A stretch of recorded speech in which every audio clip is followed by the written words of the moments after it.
event tonight. If you do not want your reading to be recorded, please ask Amias to turn off the video camera. We will try to get through everybody, but we might run out of time. We're running a little later tonight. Our first reader will be Isaac Timm, followed by Timothy, is it Pedersen or Pedersen? I can never. Pedersen. I thought so. Timothy Pedersen, and then Dethier.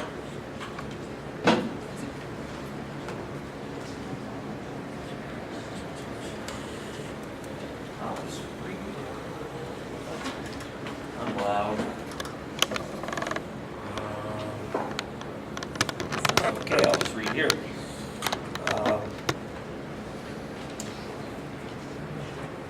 George isn't a dog's name.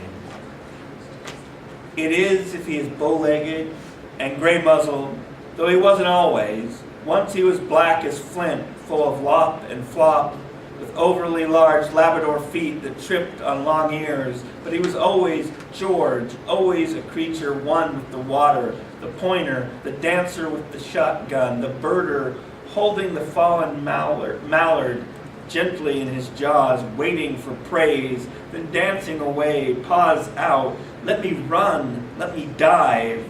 Now even with cataracts, he wags his tail until he jackknifes over, and he still sets his ears forward when he hears the breech latch.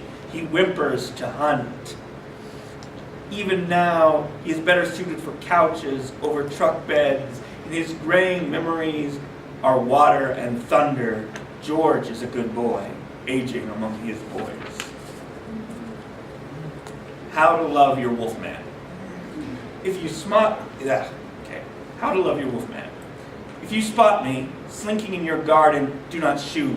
If you catch me in your hen house, do not lock the door. If you find me in your bed, love me, but leave before moonlight touches us. If you hear me cry over the prairie, sing to me. If you find my tracks near the river, follow until I cross. Bathe under and above the field of stars, but don't look among the reeds. Do not walk under cottonwoods with a heart of flesh, for flesh is too tempting. Walk with a heart full of songs. Only music can remind me hunger isn't all I am. Never watch me at nightfall, after the golden hour, where sunlight and wheat become one, a single harvest. Shut your door, lock it firm, and do not turn. Remind yourself of Lot's wife, or the lover of Orpheus, for if your soul is blown away, mine will follow.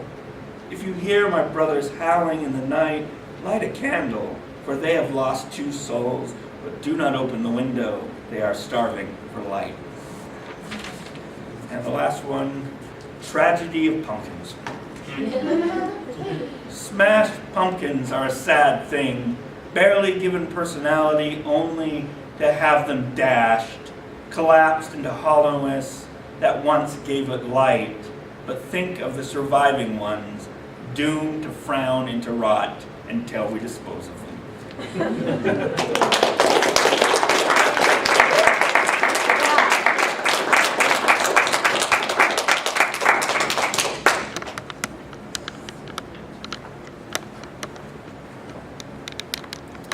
So I'm Timothy Pedersen, and I have some poems from my last semester under the awesome tutelage of Shannon Balaam. She's an awesome teacher. I have 3 poems. First is Checklist of Cliché Fantasy. Fantasy is a story staple, but so many fester the same parasite, cliché. Do the dwarves dig for metals, forge top-rate armor, guzzle booze daily, and live inside mountain kingdoms? Do the elves, male and female, look like Scarlett Johansson, shoot bows like Rambo, and stick to a green life with trees?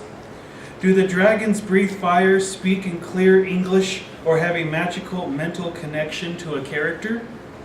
Do the knights speak like they're Shakespeare, carry a two-handed sword with one arm, and wear armor 24/7? Does the story contain a prophecy revolving around a peasant boy or girl who turns out their secret royalty? Are all the guards stupid? Is the evil overlord evil for evil's sake? Do novices fight veterans with swords and win? The point here is, please be original. Have the dwarves be claustrophobic, the elves roaring drunks, the dragons the size of kittens, the knights pacifists, the main character peasants remain peasants, the guards super smart, and have the overlord think he's genuinely the good guy. Originality is possible, but please give us an entree, not spam.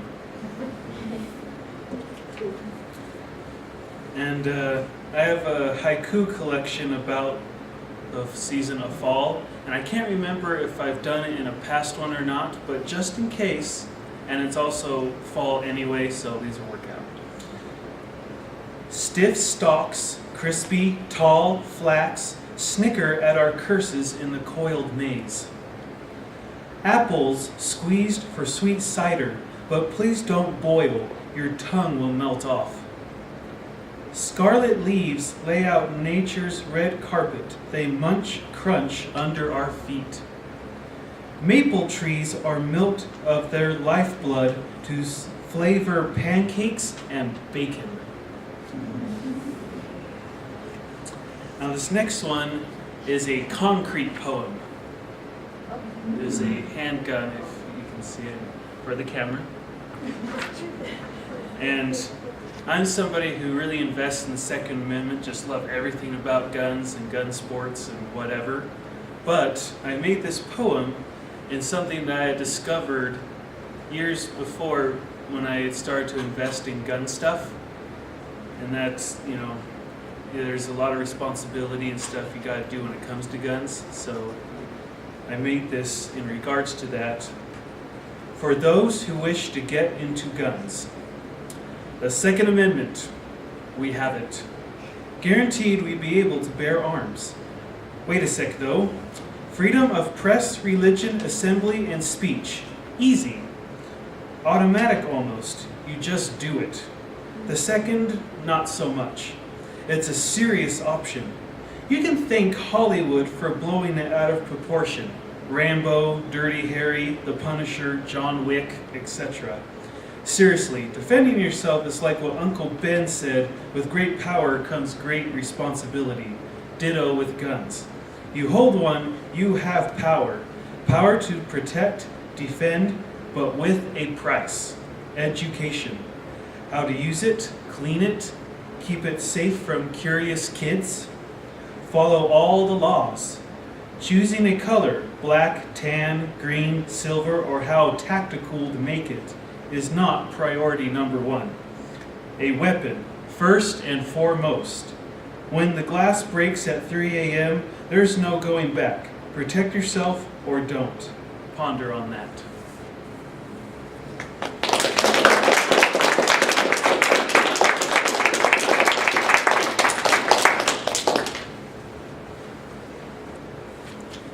I'm Brock. This is a poem called Quotidian. The title means daily or ordinary, and it was given to me by one of my poetry group members, Felicia Rose, who's not here tonight. Quotidian. What choice do we have? If the rasp of butter knife on toast doesn't bring you to rapture, what will? I have no interest in the universe. I'm with cultures that see holes of light in the big dome around us and leave it at that.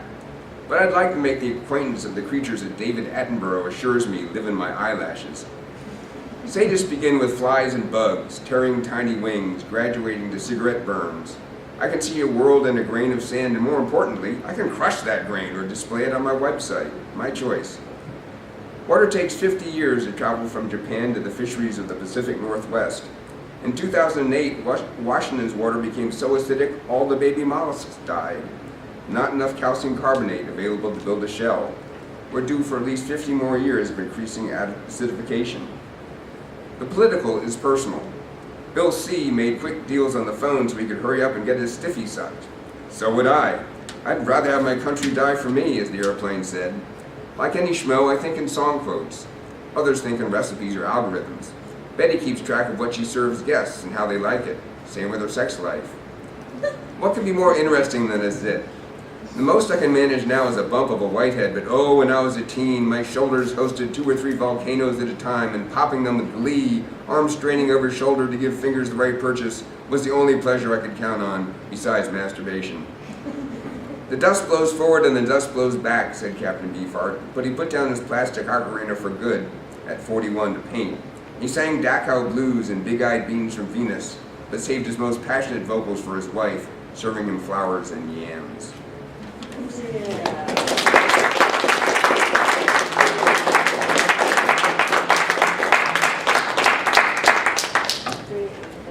Great job, guys. So our next 4 readers, I hope we have time. I'm going to put Nathan in the first of this.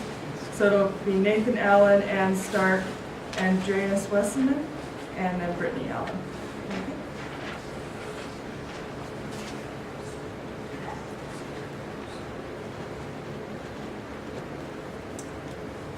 In the spirit of Halloween, I decided to bring you a slightly creepier one.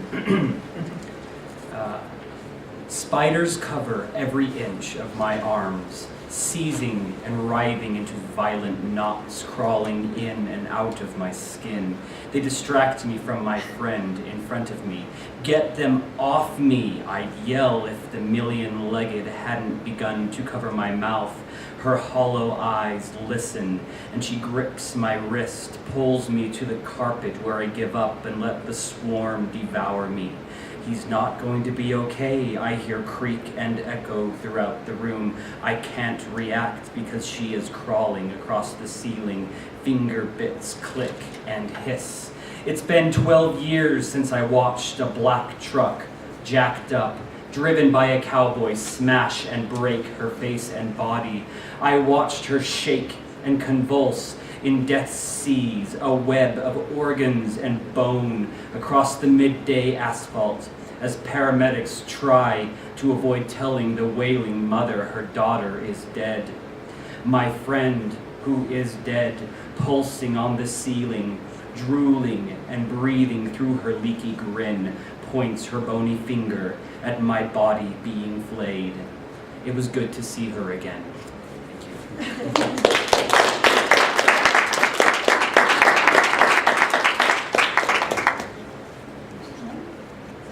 We have until about 8:45, so we're just going to have to total. So. Okay, great, thank you. This is a chapter from my second novel. It's called Nico's Bar. It's a very short chapter. And the story is about a young couple who goes to southern Mexico with an NGO, and things go down bad, both with their relationship and their job. But I'm in the process of discovery. This is really, it's exciting. I don't know what's going to happen next. The chapter is called Santa Muerte, and that means literally Saint Death, but it's actually a figure you all know of the woman with the skeletal, dress. Okay, Santa Muerte. A week after Jose Antonio's shooting, I saw my first quetzal. I had seen a lot of parrots moving in noisy flocks through the village, but I never saw one that everyone talked about, the elusive bird that held so much allure for the Mayan people. The bird that I saw in a broadleaf bromeliad was emerald black and bright red, as large as a cockatoo but quiet and reserved. It was perched high, and it noticed me looking at him, but he didn't react beyond turning his head. Lyle had taken me into the countryside to visit several ranch owners regarding his filtration system, and it was odd to see that every pasture was cut into the tropical forest around it, which its stealth stayed thick and vibrant like a green fringe on a yellow dress. While Lyle was interviewing the landowners, mostly men in their 50s, some with western cowboy hats, some with mustaches, I would find myself at the periphery of the property, studying the trees and wildlife in the margins. I imagined a time when southern Mexico's entire landscape was covered with thick, lush vegetation like this, and subsistence was hard, and rocks were carved to mark the time and to propitiate the gods. I thought of Seriba and her vibrant hand-woven and embroidered garments, a simple tunic and a long, broad cloth wrapped and tied tight around her waist. Seriba was a relatively young woman, an artist, removed from the traditional lifestyle of the Mayan people, but celebrating it in her home, her dress, and her watercolors. Lyle had a floppy gray safari hat on, and his tall, gangly, but comfortable frame bent towards the compact, tight bodies of the ranch owner and the foreman. These men were leaning back and standing at obtuse angles to Lyle as if they wanted nothing to do with him. Lyle had brought with him the prototype he had designed at the lab at University of Minnesota, the one that helped him procure his government grant through the NGO that was sponsoring him. The small white plastic device looked like a faucet spreader, but Lyle told me it had the capacity of an iPad. The computer chip could measure ambient temperature and regulate water flow accordingly. Lyle's unique contribution was to add 0.01 micron filter on the right side of the device, making that side's water potable for home use. His patent application was in the works, quite far along in the process, and while people at the university told us that we should not distribute the product without patent in hand, we were confident that the last steps would go through. The NGO was happy to facilitate our trip, and Lyle believed so strongly in the ability of his filter to help and even save lives that he was willing to risk piracy of his design abroad. His doctoral lab had been so well equipped with sensitive and expensive electronic and reproduction equipment that he doubted the device could be copied in southern Mexico. He just needed to keep track of his units and make sure that everything was returned to him at the end of the day. From across the field, I could see the rancher take the object from Lyle's hands and examine it. We also had glossy 8x10 brochures to distribute showing a lovely hacienda in Central Valley, California near Stockton, with a Spanish mansion in the foreground and rows of lettuce, spinach, and strawberries. Superimposed on the photo were 2 glasses of water, one crystal clear showing the variegations in the lettuce leaves and the chinks in the tile roof, the other giving a cloudy and murky view of the hacienda. For the land and for people were the words in thick black font under each of the 2 glasses. Lyle expected that the owners of these larger plantations would understand the split irrigation system right away. He was having more trouble in Todos Santos, where the small landowners, including the mayor and aldermen, were not buying into the presence of giardia and other microbes in their drinking water. The locals thought they were resistant to the particles in their water, and the Americans were just trying to come in and take the land from them. I learned all this from Lyle on the trip over the small highways in the Jeep. We hadn't been talking to each other much after the shooting, and I hadn't realized the effect of Lyle of the local resistance to his help. "They're so ignorant, Izzy," he had said. "Why won't they just try it?" Aversion to change, I had told him. I'm no stranger to myself. He had smiled then and resumed driving normal speed. The day was glorious, and I was hopeful that his mood would keep improving. After what happened to Jose Antonio, Lyle had sank into a deep depression for several days, and he didn't go out of the apartment. Carla had come over, bringing her herbal infusions that were supposed to help, strange, thick smoothies that smelled like mud, and after Lyle drank what he could, I finished them off. If there was some secret remedy for feeling happy, energetic, and youthful, I was going to partake of it. Each one she brought to us tasted different, but they all tasted like my mother's overcooked Brussels sprouts. I had asked Carla if she were bringing them to the hospital for Jose Antonio too, but she said the drinks worked only for ambulatory people. "You're going to see the effect in your stools," she said, "regular and beautiful." "Okay," I told her. "Your bowels hold the secret of all health and beauty," she said. "Didn't you know that?" "No, I never heard that. Are you some kind of witch doctor too?" "I read it in Spanish Vogue," she said, "but it was something my mother always told me, and she was a shaman, una brujera.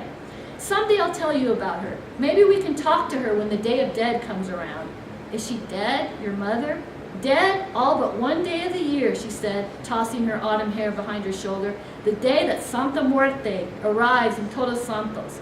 What I thought that thing, Santa Muerte, was a sign of the cartel, Carla, I'm not sure I want to know more. Guapa. The cartel tried to steal our Santa Muerte from us, just like they stole everything else from us. But she is someone you cannot steal.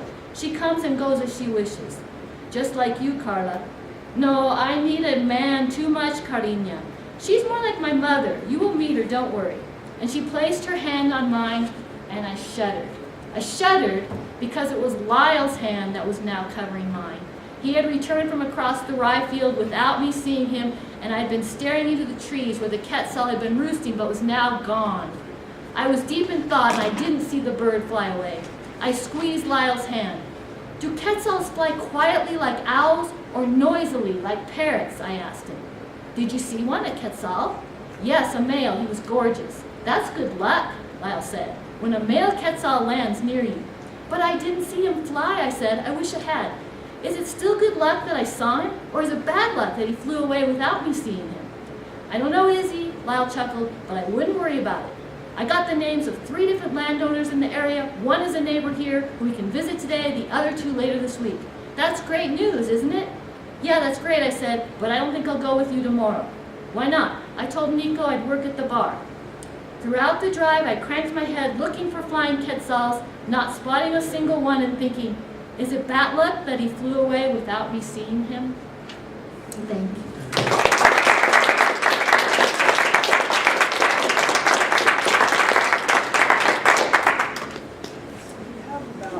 Maybe 3 or 4 minutes. Is that going to work? I can just take one. Andreas Wesemann, go by Professor Barron. I'm the husband of Terry, who's in American Studies, grad student. She reminded me a few weeks ago as we were talking that I was a humanities major at the Air Force Academy. So like you, after 27 years in the Air Force, I had a lot of time to think. But my thinking was often done as I'm flying around the world, flying over the ocean, looking at the stars on a moonless night, pondering my existence. And the background for this poem is, I was at the Air Force Academy, and I'd been there for 2 years and ready to go to Germany for a couple of years for a mission. And as I thought about this time away from the Air Force Academy, it gave me a chance to think about serving others and looking and helping. I'd grown up and spent much of my life in rescue and looking out for one, and making sure that you reach that one individual. And as I returned to the Air Force Academy, I was the editor of the Cadet Literary Magazine, and this poem was published in that magazine as well as some prose. But this poem reflects a little bit about what our lives are about, and about what the sum existence of what we do. And it's simply called Hands. 2 small hands, clean and pure, for many years they did learn. Folded to pray, open to bless, they were put to the ultimate test. Bold, strong, always giving, made the sick well, the dead to living. Then wrinkled and calloused from years of wear, 2 iron nails his flesh did tear. Now resurrected, these wounds remain, so that we may all live again. After we leave these earthly lands, the Savior will ask to see our hands.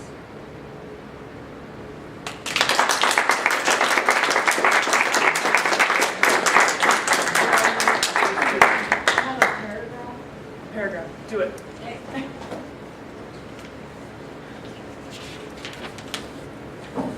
Also, in the spirit of Halloween, here's a different kind of scary. John, you heard this. I'm sorry. It's titled, My Brother is Born Breathless. It was the color of his skin, lilac like a plum at the bottom of a pool of bleach that plucked the hairs on the back of my neck. The viscous sausage round his just-born neck, tight and long as a snake. But really it was the quiet, the cotton-thick sound of each person in the room, holding, waiting, burning. The primal silence of waiting for the sound to confirm, yes, it's alive, yes, there is something stirring in this darkness. A choke meant hope. Although the child wasn't mine, every cell in my breast screamed, breathe. An indulgence I will carry down to my womb and vomit over and over again. If it could be living, it could be dead. Thank you.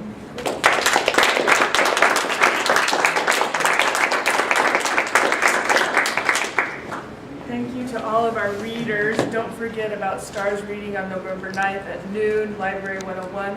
And also our next 2 Helicons are going to be all open mic, and November 9th is the next. So come back with lots of stuff, and we'll just have a pure open mic next time. Please stack your chairs on the side.